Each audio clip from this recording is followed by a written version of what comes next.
Dedication দিয়ে নিজের 100% দিয়ে যারা ডায়রেক্ট বাজারটাকে করছে, নিজের ভালোবেসে ডায়রেক্ট বাজারটাকে যারা করছে এবং যারা ডে বাই ডে নিজেকে ইমপ্রুভমেন্ট করে চলেছে, সেই কাজের দিক দিয়ে হোক, তার ডেডিকেশন দিক দিয়ে হোক, এফোর্টের দিক দিয়ে হোক, পারফরম্যান্সের দিক দিয়ে হোক, রেজাল্টের দিক দিয়ে হোক, সব দিক দিয়ে যারা নিজেদেরকে প্রমাণ করে চলেছে ডে বাই ডে এবং তাদের কাজের মাধ্যমে যারা সিনিয়রের কাছে পৌঁছেছে, যাদের নামটা সিনিয়রের কাছে পৌঁছেছে, বাংলা কোর কমিটির কাছে পৌঁছেছে, সেরকম কিছু মানুষ আজকে সিলেক্টেড হয়েছে। তো সেটা কোথায় সিলেক্টেড হয়েছে সেটা বলার আগে দুটো কথা বলবো, মানে যে সুযোগটা তারা পেয়েছে সত্যি একটা জীবন বদলানোর সুযোগ, সত্যি একটা জীবন বদলানোর সুযোগ, যেটার মাধ্যমে একটা মানুষ আজকে ডাইরেক্ট বাজারে সফল হয়েছে, যেটার মাধ্যমে যে সুযোগটাকে কাজে লাগিয়ে একটা মানুষ জীবন থেকে নাম্বার 1 জায়গায় পৌঁছাচ্ছে এবং যে সুযোগটা পেলে তার জীবনটাই বদলে যাচ্ছে।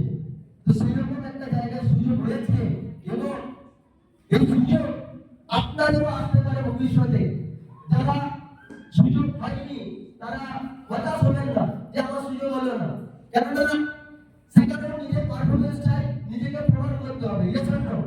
কেননা আমরাও যদি এখান থেকে কাজ করি, আজকে থেকে ডেভেলপ করি, নিজেরা সিরিয়াস হই, নিজেরা পারফরমেন্স করি, নিজেরা রেজাল্ট বানাই, নিজেরা প্রমাণ করি, নিজেরা অ্যাচিভমেন্ট করি, তাহলে হয়তো পরের বারে আপনার নামটাও সিলেকশন হতে পারে।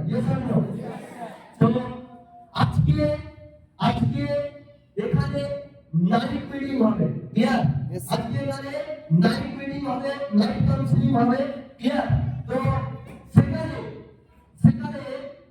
আজকে এখানে কাছাকাছি 200-250 জন মানুষ বসে আছে, তো তার 10% মানুষ কাছাকাছি 25 থেকে 30 জনের মতো সেখানে সিলেকশন হয়েছে এবং সেই মিটিংটা কার কাছ থেকে পাবেন আপনারা?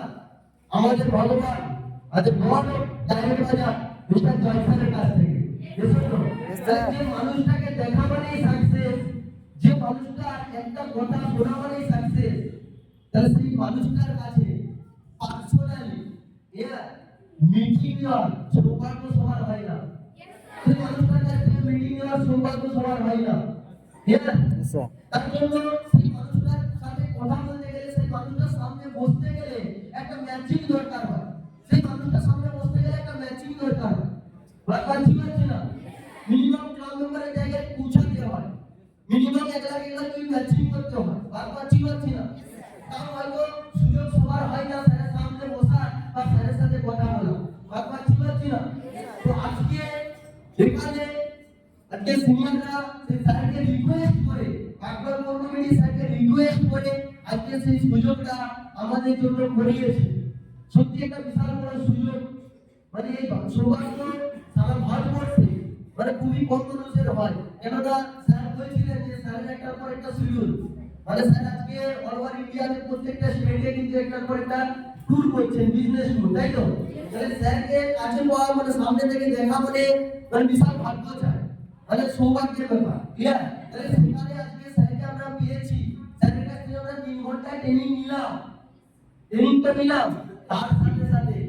তার সাথে স্যারের কাছে বসে, স্যারের সামনে বসে আজকে আরো অনেকক্ষণ ধরে আরো 2 ঘন্টা আমরা শিখতে পারবো অনেক কিছু। আমরা বিজনেসটাকে নিয়ে কি করে আরো বড় জায়গায় যাওয়া যায়, কি করে ইনকামের জায়গাটা বাড়ানো যায়, কি করে স্বপ্নগুলোকে আরো ভালো করে পূরণ করা যায়, আরো অনেক কিছু প্রত্যেকটা মানুষ আমরা শিখতে পারবো। পাচ্ছি না? তো আমাদের সবার সুযোগ দরকার আছে, সুযোগ দরকার আছে। একটা কথা আছে পারফরম্যান্স কথা বলে,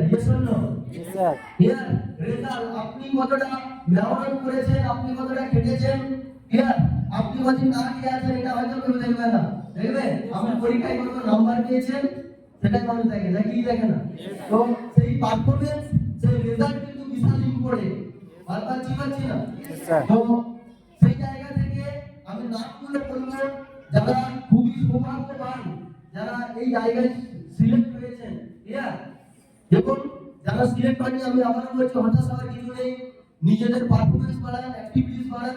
হয়তো পরবর্তীকালে আমাদের কাছে যদি এরকম কোনো সুযোগ আসে সেখানে এটুকু কমিটমেন্ট নিন যে আমার নামটা যেন সবার আগে রাখা হয়, আমার নামটা যেন সবার আগে রাখা হয়। তার নাম থাকবে কি থাকবে না জানি না, সবার আগে যেন আমার নামটা থাকে। তো ওয়ান থেকে যারা সিলেকশন রয়েছে তাদেরকে কংগ্রেচুলেশন এবং তাদের জন্য একটা বিগ লাফিং ছিল। তো এখানে আমি নাম করছি বারাবার থেকে পূজা ধীবর, শিউলি ধীবর, অনিম বাগদি, রুম্পা বাগদি, মনিকা রুইদাস, শ্রাবণী রুইদাস, শিশিরি সরেন, চাপা বাগদি, লক্ষ্মী সরেন, দীপ্তি সরেন। বলছি থেকে পূজা বাগদি, মিতা বাগদি, মিতা বাগদি, রূপা বাগদি, মণি মেটে, মেঘনা সাঁতরা, শর্মিলা সরেন, বন্দনা বাগদি, রেখা দত্ত। কাটোয়া থেকে ননীচরা সাহা, শঙ্কর পাল, সারিতা মাঝি। মুস্করা থেকে সুদামী বাউরি, জ্যোৎস্না দাস, নয়নতারা বাউরি, শকুন্তলা কারি, রেখা ধারা আর লক্ষ্মী মুর্মু আর জগন্নাথ কর্মকার। তো এদের জন্য আর একবার দুই থেকে দুই কাপি। তো আপনাদেরকে যে ভাষা জন্য বলবো, এবারে আমাদের রাজ্যের মিটিং আছে, লাইভ মিটিং আছে, ক্লিয়ার? তো একটা মিটিং হবে, অনেক কিছু আমরা স্যারের কাছ থেকে শিখতে পারবো, স্যারকে ডাইরেক্টলি পেতে পারবো, ওখানে অনেক কিছু নিয়ে ডিসকাশন হবে, অনেক কিছু নিয়ে আলোচনা হবে, ভাবছি। তো এবং বাকি এখানে একটা ফটো সেশন হবে, সবাই দাঁড়িয়ে